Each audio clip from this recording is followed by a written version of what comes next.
Hey y'all, this is Jason with Kindred Heritage, and this week I'm finding inspiration. I have this idea that I want to explore. My wife recently bought one of these new age, old-fashioned alarm clocks, and it struck an inspiration chord with me for some reason.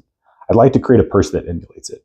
I don't have any patterns that would work, so I'm going to start from scratch and take you along for the ride, for any successes or failures that I hit along the way. We'll learn a few new processes together during this adventure, so let's get into it.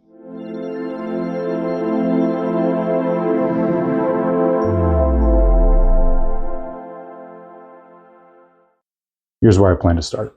I have this approximately 10-inch diameter circle that I used for another project. It wasn't a challenge to make with basic hand tools and some sandpaper. I rolled this across my mat and I came up with a 32-inch circumference. I'd like the legs to be made from walnut, and I'll also add a bell feature to hold the shoulder strap in an interesting way. Here are the materials that I plan to use. Got some scrap walnut pieces, some beautiful blue suede, and a nice soft tan leather. To start, I'll cut out the legs and bells on the lathe. Always make sure to use safety gear when using power equipment. I'm back here at the workbench and I'll mark the center for the lathe chuck. The easiest way to do this is just a straight edge from corner to corner.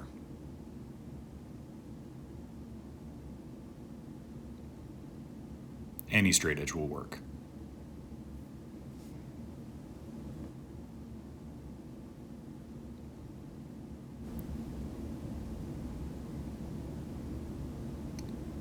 I'll begin here by rounding the rectangle and knocking off all of the sharp corners.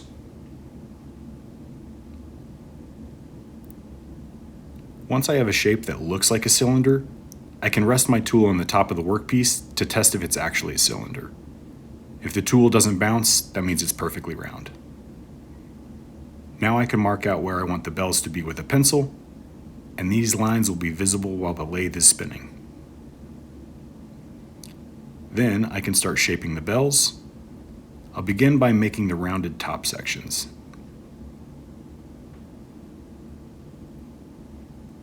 And then I'll cut in a flat back to rest against the purse.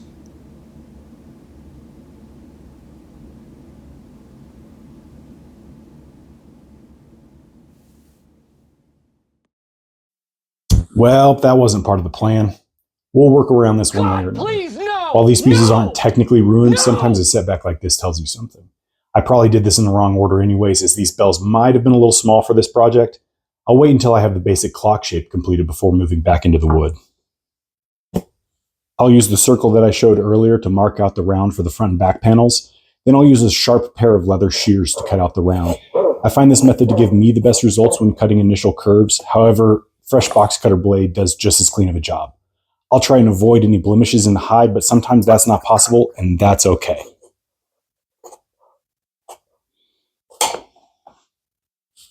Next, we need to cut out the 32-inch side panel. Unfortunately, my longest cork-backed ruler is only 24 inches long. To ensure the edge is straight the whole way, it's beneficial to use something that's longer than what you want to cut. This construction level will be perfect. I like to use a rotary cutter for these types of operations, but again, any sharp tool will work.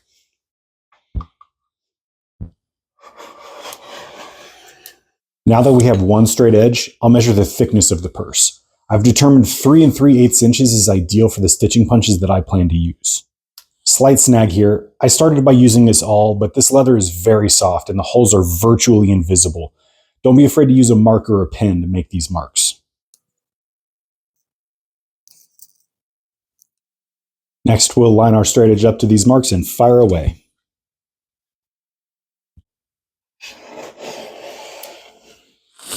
Cutting this to 32 inches is easy enough, but these mats make the process nearly foolproof.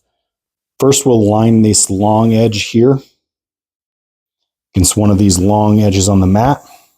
We'll overlay our cork-backed ruler against one of these shorter perpendicular lines and fire away. Put it right here at the end of the mat. Line our long edge up against this. Come down here to 32 inches and fire away. This piece will wrap around the side panels, but it'll also have a zipper. So next we'll measure and cut out the zipper hole. This is the zipper that I plan to use. It's a closed bottom, so it won't come apart when it's fully opened. I want the connection of this side panel to be on the bottom of the purse, so the center of this zipper will need to be in the middle of this length. The zipper is 8 inches long, so this should be easy enough. 32 inches overall length minus the 8 inches is 24 inches. 24 inches divided by 2 is 12 inches. That should be the distance from each edge that we need to mark and cut. I'll mark the 12 inches and plan to give a 1/4 of an inch extra space on each side. All right, I've made my marks at 12 inches, and I want this slot to be 1/2 inch thick. The closest hole punch that I have isn't quite the right size, so I'll mark this out manually. To do this, I will use a 1/2 inch drill bit to draw the round on each end of the zipper. This will do 2 things. First, it'll mark a perfect round for the slot, and it'll give me a 1/4 inch extra space for the zipper on each end. I'll connect these holes manually with a straight cut. I'll use this Forstner bit because it has a nice sharp spur in the center that I can align with my mark. I'll then spin this counterclockwise to create a nice mark in the leather that I can follow with my X-Acto knife. This would have been easier and cleaner with the proper tool, but we make do with what we have. And we can clean up any imperfections in the cut when we have the slot out. I'll connect these 2 rounds with a straight edge. The zipper will be embedded between the suede and the leather. We'll need to reinforce this connection with more than just glue, so I'll mark and punch a stitch line in the leather before we glue. I'm doing it this way for a few reasons. First, the stitching punches that I have are rather large and the zipper fabric is rather weak. Punching through the leather, the suede, and the zipper could damage the zipper and may not end up in a perfectly straight line. It's easy enough to push an awl through the suede and the zipper, and the stitch line won't be visible from the outside of the purse anyways. I always punch with the line directly out in front of me. That makes it easier to make sure that the punch stays up vertical.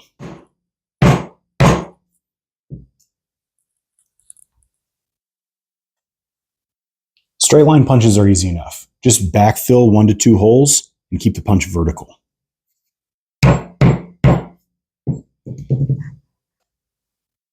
Going around a corner can be slightly more problematic, especially when lining up holes to finish a stitch line.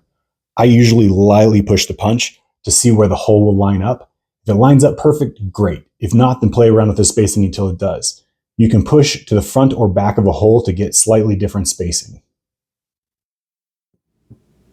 In my case here, lining each hole up perfectly leaves the last stitch very small. I'll adjust these holes slightly smaller so that way they line up in the end.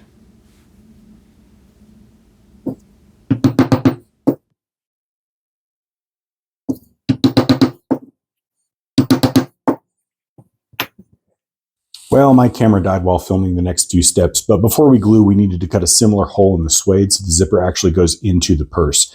This was the same size hole as the leather. Then I marked an outline of the pieces to be glued with approximately 1/2 an inch over. I find this to be an acceptable amount of waste to ensure proper glue up. All right, time to add glue. Make sure that you do this in a well-ventilated area. I'm using Barge all-purpose contact cement, and I also use a piece of scrap wood to ensure that I don't get any glue on any of my outer surfaces. Then it's as easy as adding glue to all touching surfaces and wait a couple of minutes. The glue is sat now for a little while and it's gotten tacky. I plan to use this bucket to simulate the round on the 2 surfaces. This will prevent any buckling of the suede once it's connected in a circle. Now we'll just cut this out on the line that we made earlier. All right, I'll set this aside for now and do the same thing on the circle panels.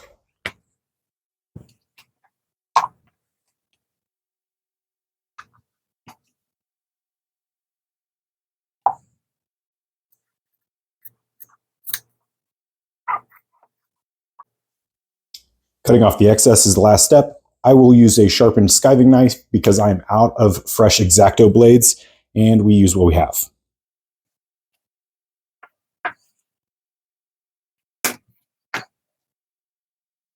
Okay, now that we have these parts, it's easier to see how the final product will work together, and I don't like it. This zipper is too small, and getting a hand and phone or wallet into this will be a pain. I have an idea to fix it, but it requires remaking some parts, which isn't ideal, but that is first iteration problems. I played around with this off camera, and I like how it came out, so I'll move forward with it. I'll use 2 zippers on the back at an angle to create a much larger opening. I've marked out on the original template how they'll sit. Now I'll drill some locating holes on the template to make transferring this pattern to the new piece very easy.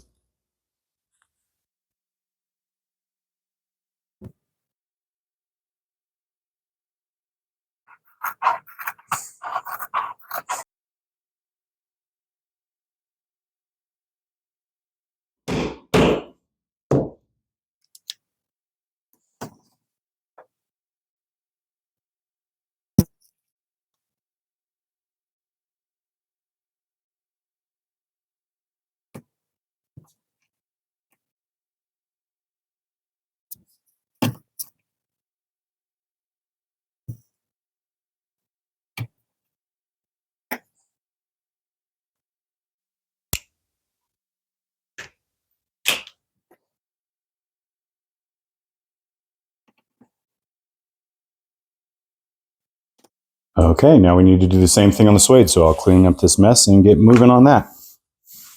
Since we're gluing the suede and leather back to back, and we might have some inconsistencies in my pattern, to ensure that we match the angles in the piece that we just cut, we need to flip this over and mark it from the other side.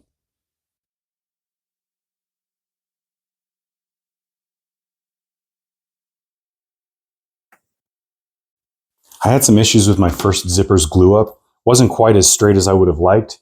So to ensure that I don't have that same inconsistency in my zipper this time, I will use some double-sided tape.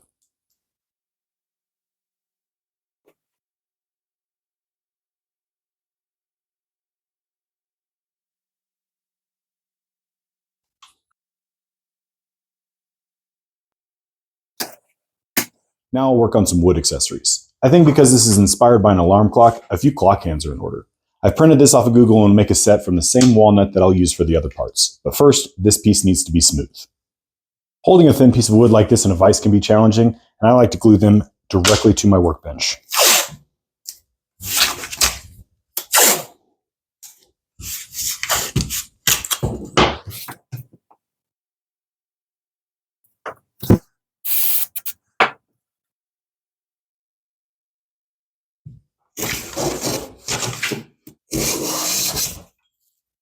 Now I just need to flip this over and do the same on the other side.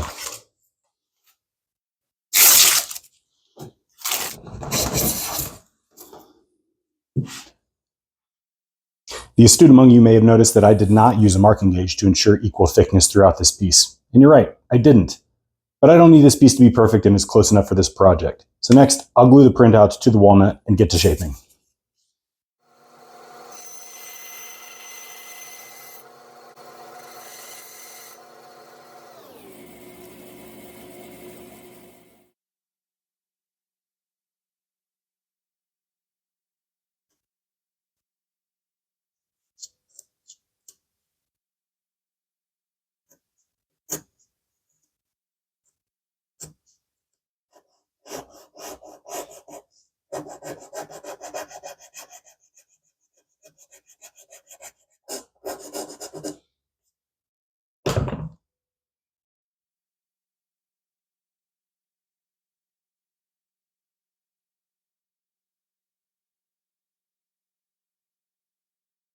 This is what I've landed on.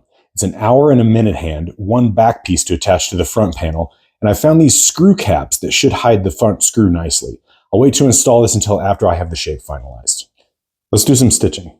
I'll stitch this together with a saddle stitch. Saddle stitch is easy enough. I typically use 4 times the amount of thread needed for the length of the stitch. There are tons of great resources for the saddle stitch out there, but the basic idea is to weave both ends back and forth through the holes. It can be frustrating to have a needle come off the thread in the middle of your stitch line, so I always lock the needles to the thread by sticking the needle back through the end, creating a cow hitch on the needle hole.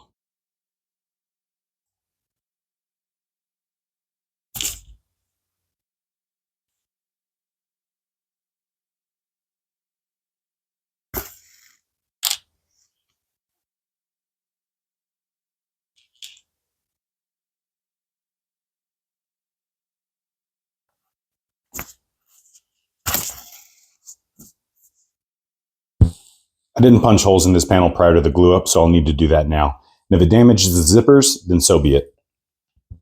I've got my stitch line marked out, and I'll just randomly choose a starting point because we'll adjust the spacing to ensure that the holes line up in the end.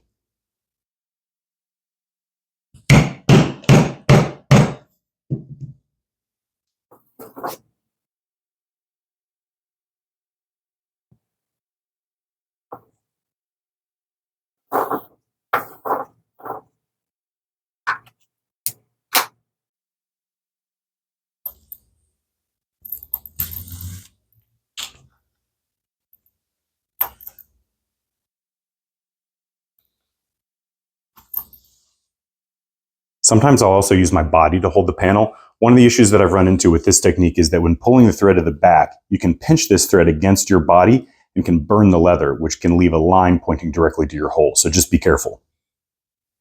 I'm using a simple square notch to end this stitch because I planned for it to be at the top of the zipper and it won't be visible from the outside of the purse.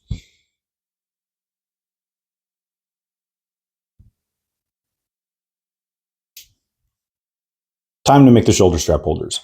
Originally, I planned for this part to be made on the lathe, probably a blessing in disguise that the parts that I did make didn't work out. I've come up with a new design that will still be mostly wood, but will be easier to manufacture and attach. I'll use this block to cut out half rounds for each side. I'll wrap them in the front panel that was also scrapped to make the zipper version. This will let me attach the clasps that I have for the strap without much fuss. This needs to be done before the purse is stitched because I plan to use grommets that would be difficult to hammer in place through the small zipper holes. I also plan on the legs being made on the lathe, but I think this purse needs a little bit more lateral support than a small round can offer. I'll end up making this with a wider piece of walnut to add that support. After all, the clock was meant as an inspiration and not a direct copy. This part can be made later because I plan to attach them with screws rather than grommets. Let's get into it. I like about a 2.5-inch diameter circle, so I've set my compass here to 1.25 inches. I'll mark out 2 half rounds. I'll also use the original template to cut the final circle shape into the base, so that way it sits flush with the outside of the purse. Now I'll just cut these 2 shapes out on the bandsaw. I need a way for this to be grommeted to the purse. I'll roll this across the template paper to come up with a length, and then I'll add 1 inch or so half round to each end.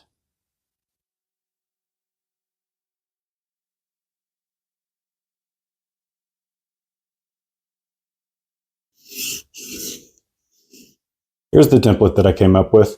I'll mark this onto the scrapped back panel that I made earlier, and we'll get it cut out and get going.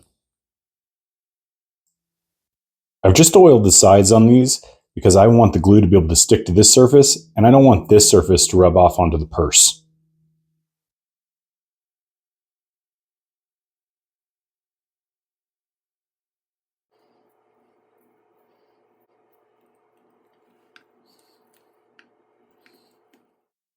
Surprise, surprise. I'm changing how I'm going to do this. I know I said I was going to attach this before stitching the round, but I've decided to stitch one side to make sure that the holes align properly when these tabs are bent out.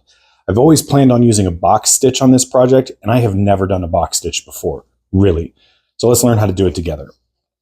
The main principle of the box stitch is that they come together at a 90-degree angle to each other, with no overlap or bend. This means that one of the pieces needs to have the holes going straight through and the other at a 45-degree angle to meet the other piece. I'll put the 45-degree holes on the round so that the long length is on the outside, revealing just a little bit of that blue suede on the front and back of the purse. Same as before, we'll mark the stitch line on both pieces.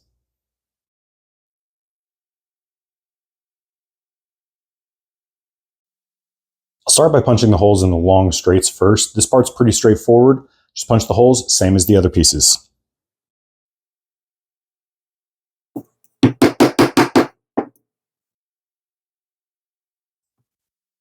This is my first attempt at the 45-degree holes. I'll line this up with one of the lines on my mat to make sure I'm coming out of the edge at the same angle. And here we go.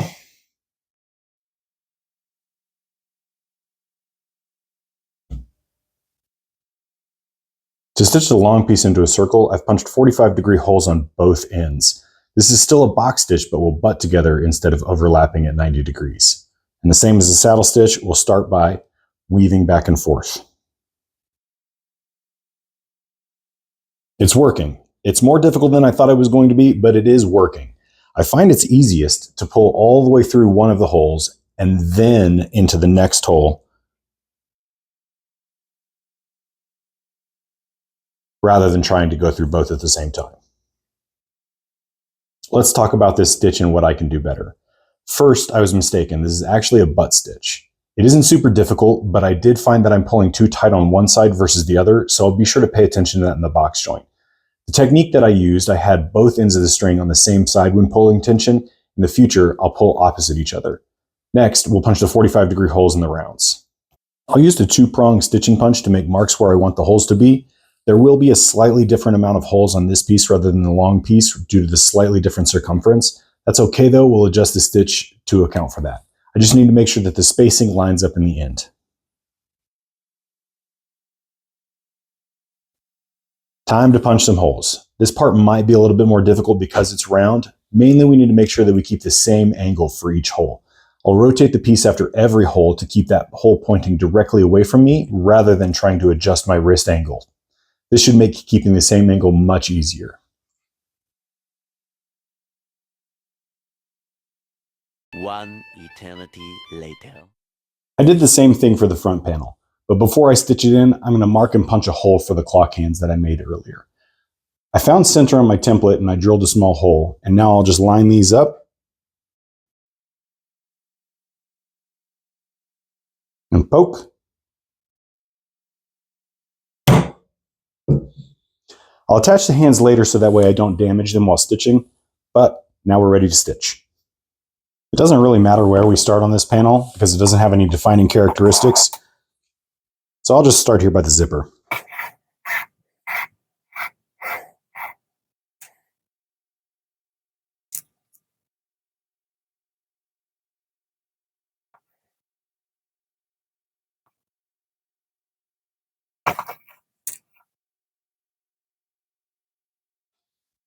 I mentioned earlier how one of these pieces will have more holes than the other, and I'm starting to lose that alignment. I'll pull this thread all the way through, and then I'll take this top stitch and stitch it halfway through and then back out the next hole.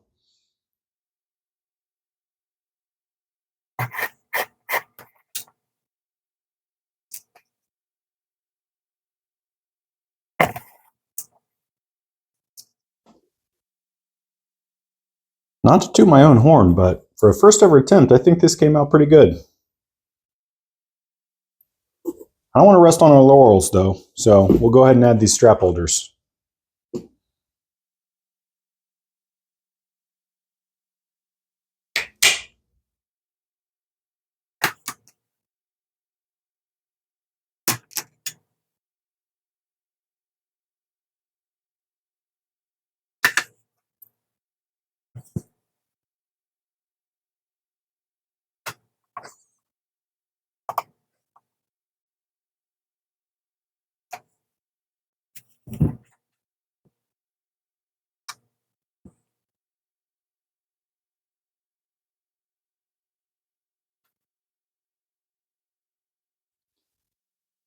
We're at another good stopping point, so I'll switch back over to wood and finish the legs. I'll use this block of walnuts to cut out a few triangles, and then we'll shape them with some nice curves to keep the weight down.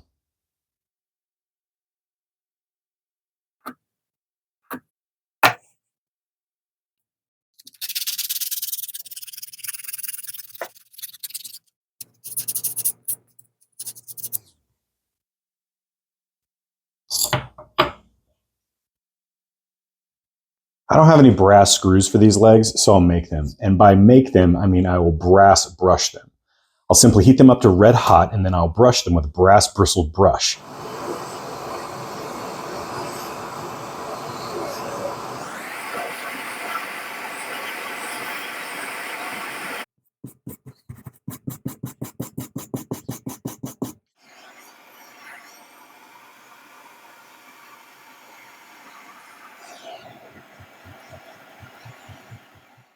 While I have the torch out and I'm waiting on the screws to cool, I'll stamp my logo into the back panel. It's always a good idea to test this on a piece of scrap so you don't burn the suede. Ask me how I know. Now that we have the screws, we need to determine exactly where the legs will be located on the purse. I think this placement is best, so I'll measure the space between the screws and I'll mark the leather where I need the holes.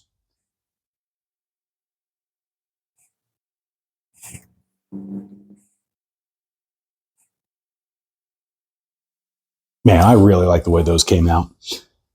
This purse now needs a way to hold it, and I've neglected this part since the beginning because I didn't know exactly what I wanted it to look like.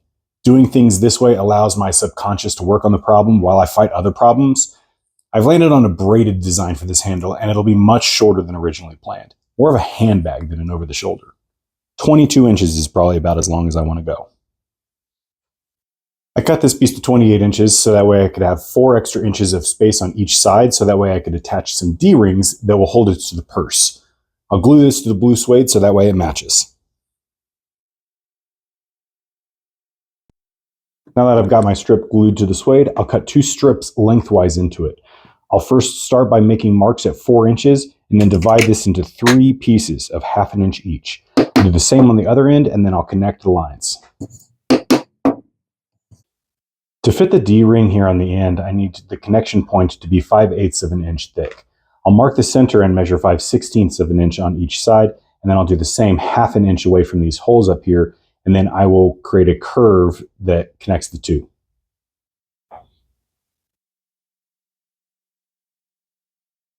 And now we'll braid this, untwisting the other end as we go.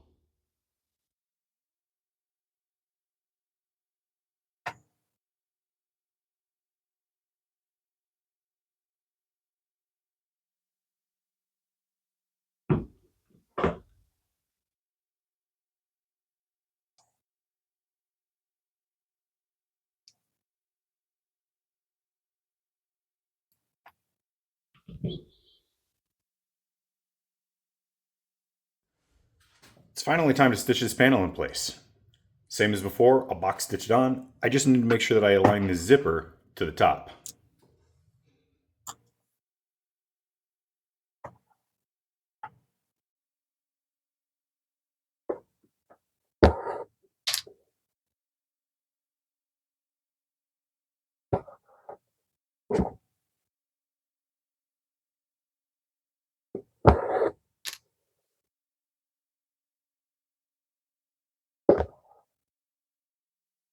We're in the home stretch now. All we need to do is attach the strap and the clock hands.